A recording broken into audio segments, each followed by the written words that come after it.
Seasons pass over the islands.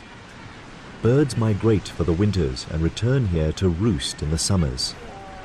Each year the bulls return to the colony to mate, and the mothers break their bonds with old pups and develop new ones with their newborns. 3 years of changing Cape weather and dangerous seas have challenged the inhabitants of Seal Island. But through it all, the pup has grown into a strong and confident young seal. He dominates over his peers, showing all the signs of having inherited his father's supreme genes.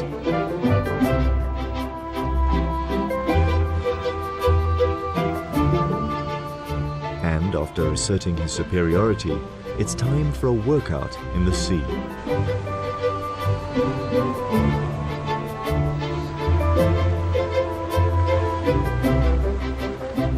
These games quicken his reflexes and improve his speed and agility. Moves that will prove vital in avoiding the jaws of a great white.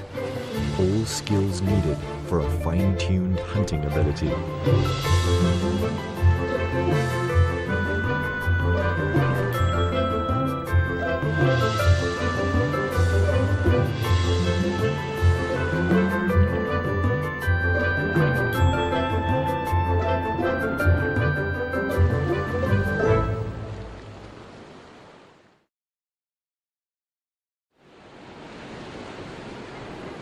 Today's exercises take him past the gannet colony.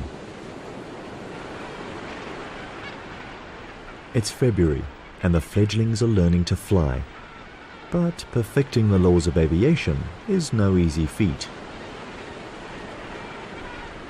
The floundering gannets attract the young seal's attention.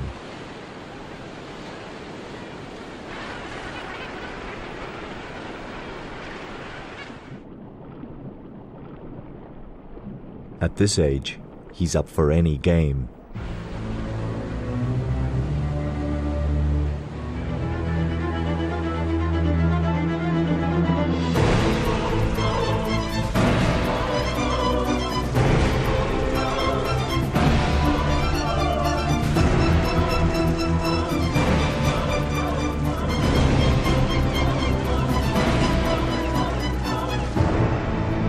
A harmless game turns into a calculated killing.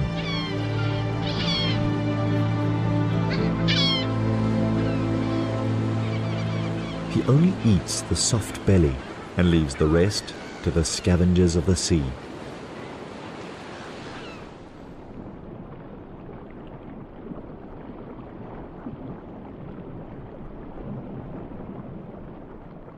Such a cruel act, and the young seal proves to be a serious contender in the passage to adulthood.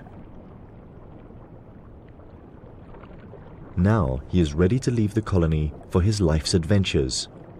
But first he must pass one more test, probably the most dangerous yet. Sneak past the great white sharks, the ever-present menaces that patrol the channel next to the island. Patient, vigilant, and always hungry.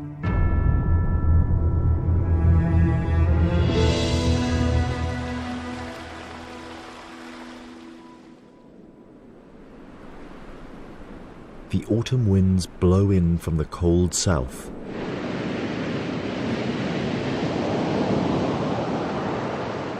They alter the flow of the surface currents. And suddenly, the sharks turn their attention away from the seal colony. Their acute smell picks up a new scent coming from the open ocean, an irresistible odor to a shark. Rotting mammal meat, the carcass of a southern right whale. 60 tons of floating meat and blubber, enough to feed all the great whites in the area. When an easy meal like this comes along, they're first at the banquet. Despite the great white's extraordinary hunting ability, second only to the killer whale, they are not above scavenging. They all share the carving up of the whale. This will keep them busy for at least 4 days.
For now, the siege of Seal Island is on pause.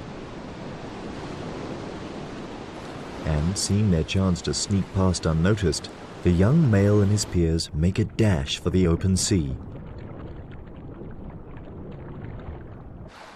Their escape coincides with the onset of winter, which brings one of the biggest changes of the year to the Cape of Storms.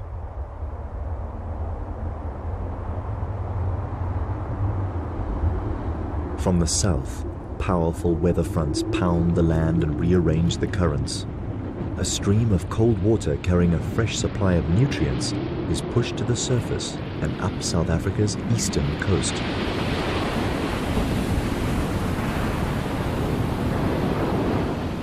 Now the sardine's ideal habitat expands from Africa's southern tip, 1,000 kilometers northeast, past the cliffs of the wild coast, and all the way to Durban's subtropical shores.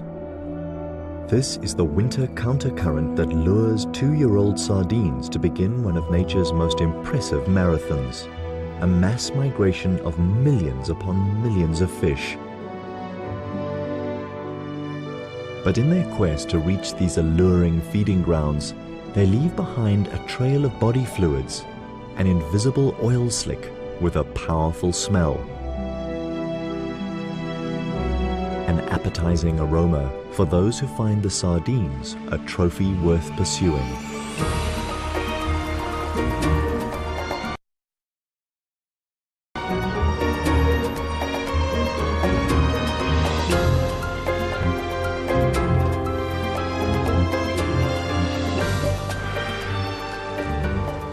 Common dolphins and copper sharks pick up the slimy trail and leave the Cape waters to chase the sardines on their epic journey. The 3-year-old seal smells this promise of a feast. But this journey into unknown waters might be beyond his means. And 500 kilometers from home, the seals attract the attention of a master killer, and it's not interested in the sardines.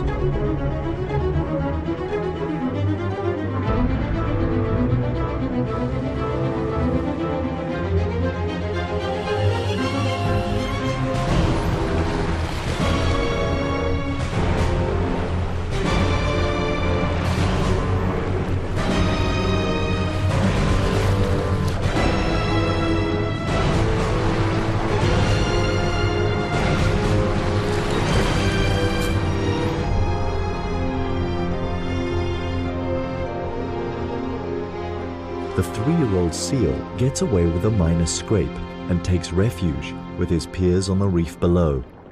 another triumph over one of life's challenging tests.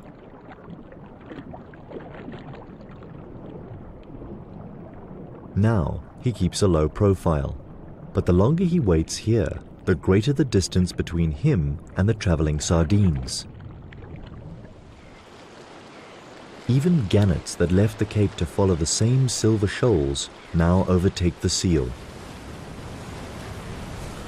The cold current from the south guides the sardines further up South Africa's east coast.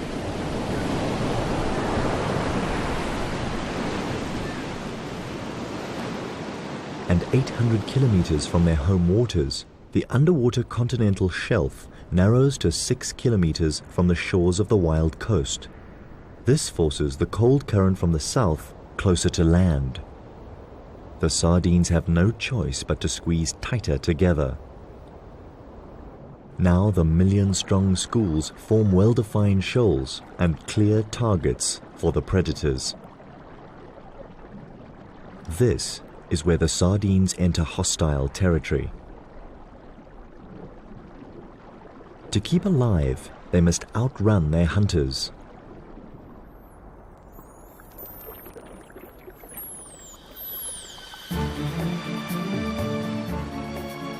The common dolphins unite into a superpod. Thousands of them now move in formation, swimming as fast as 37 kilometers per hour. They scan the ocean with their powerful sonar. It's only a matter of time before they locate the sardines.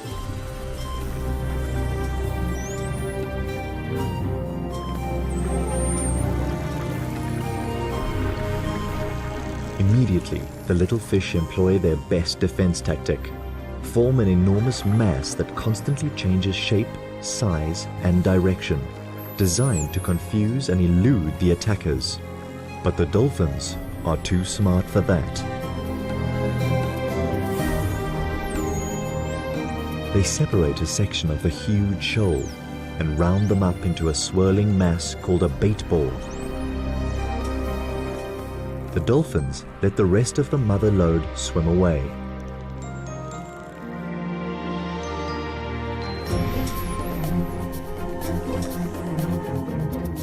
The small bait ball is now of a manageable size and easy to attack.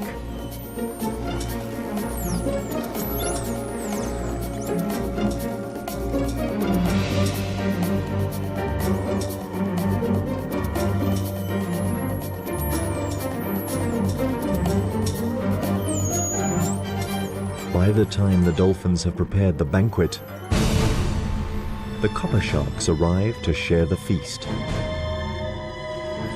It is believed that the sharks find the bait ball by listening to the dolphins' clicks and whistles.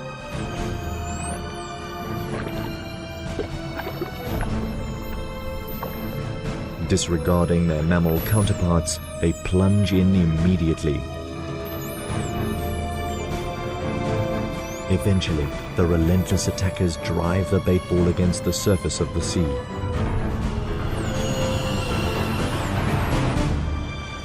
Dolphins and sharks trap the sardines from below, and gannets attack from above. These birds can dive 5 meters deep, enough to make a calculated snatch of one sardine.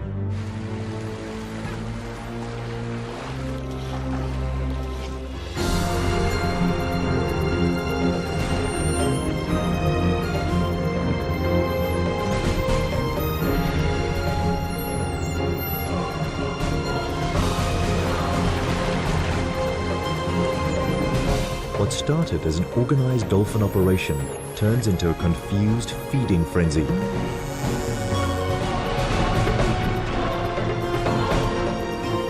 This bait ball is doomed to extinction.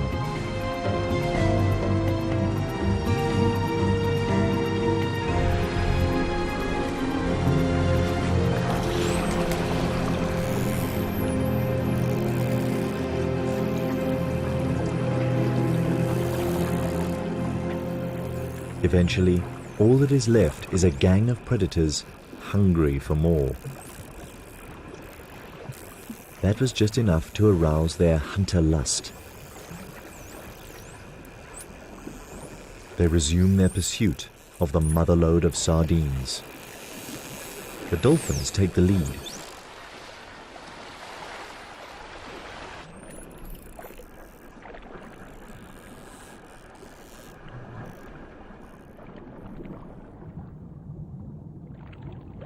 A 100 kilometers behind them, the 3-year-old missed the entire baitball event while avoiding the great white's jaws.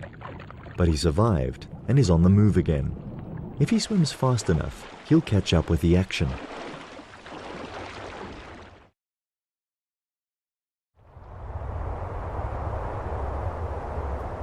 As winter intensifies, more storms blow in from the south.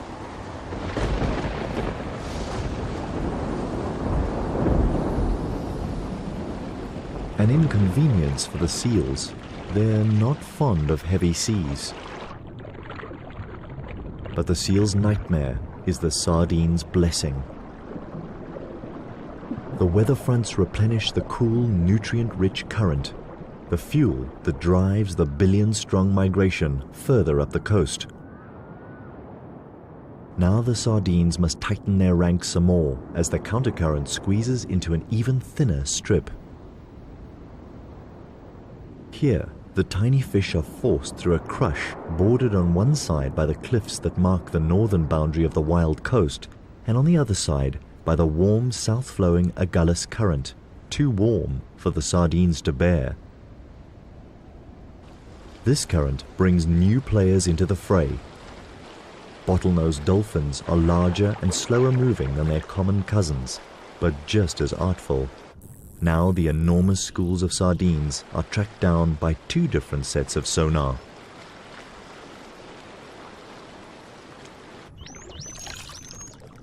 More heavies join the ranks of hunters, dusky sharks.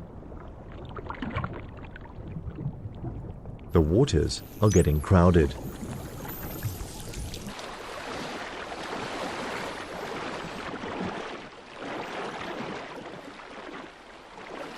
"10 kilometers behind the gathering predators, the young seal and his peers are back on the trail of the sardines. He's now almost 1,000 kilometers from home, but the excitement of the chase spurs him on.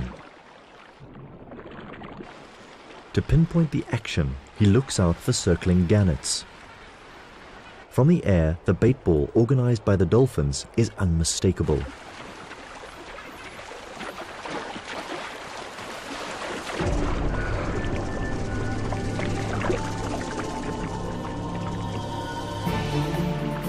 Millions of sardines trapped behind invisible sonic walls emitted by the circling dolphins.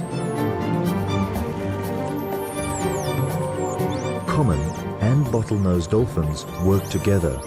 They alternate between patrolling the outer rim and plundering the loot.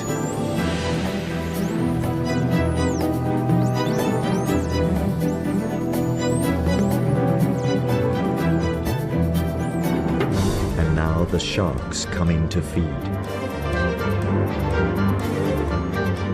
The smaller copper sharks dart quickly in and out of the bait ball.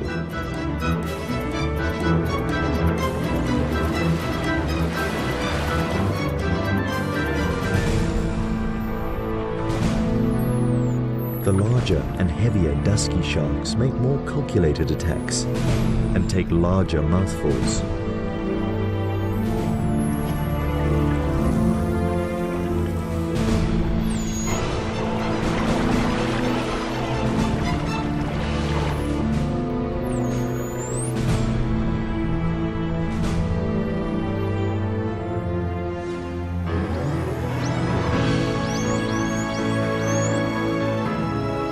And finally, the 3-year-old seal, like his father, a pirate among the raiders.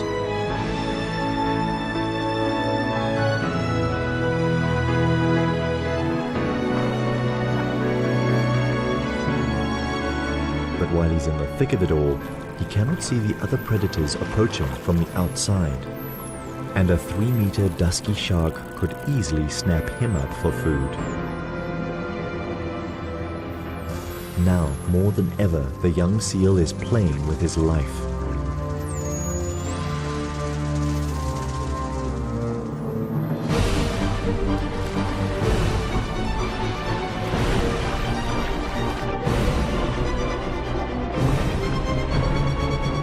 Inevitably, the manic feeding rage produces a casualty.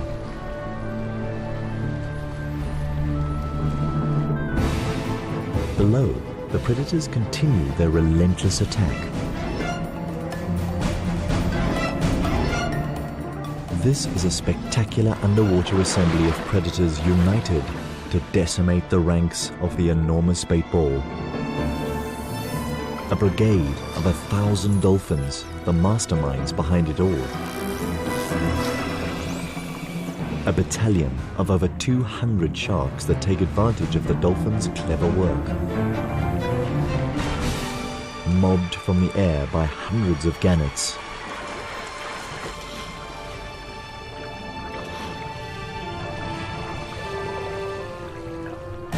In between, tunas enjoy the rich pickings. And among the throng, a few brave seals, richly rewarded for their tenacity.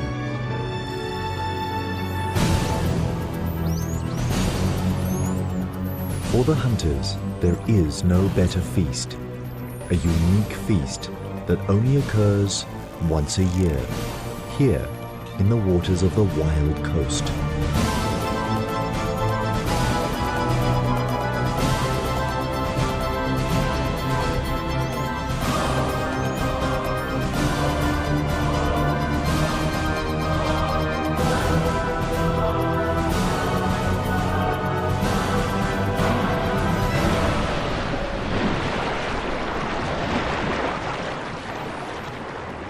"5 hours later, and the huge bait ball is reduced to a fraction of its original size.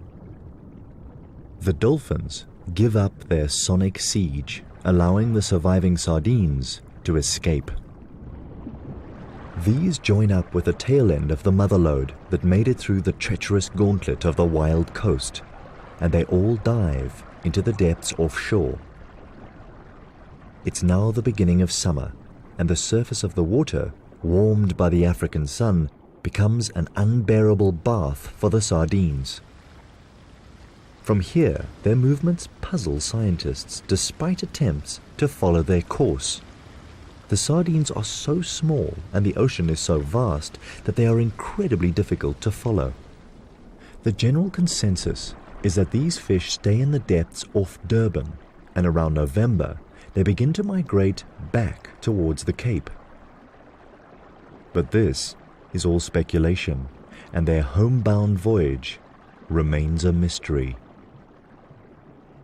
And what of the 3-year-old seal? Has he too gone astray into the immensity of the ocean?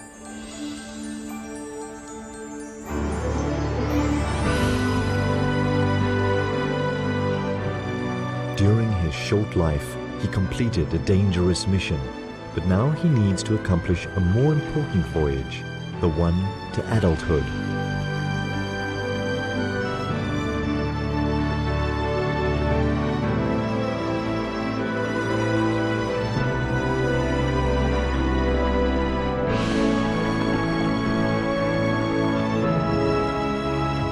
For the next 7 years, he will be a nomad, growing in size and strength, so that one day he can return to the colony as a full-sized bull. Only then will he be ready to start a lineage of his own.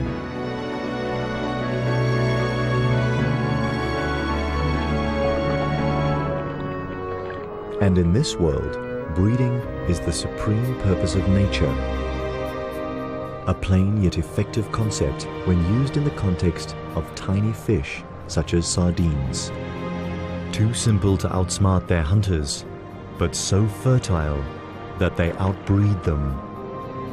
And this is only one of their many mysterious secrets of survival in an ocean dominated by predators.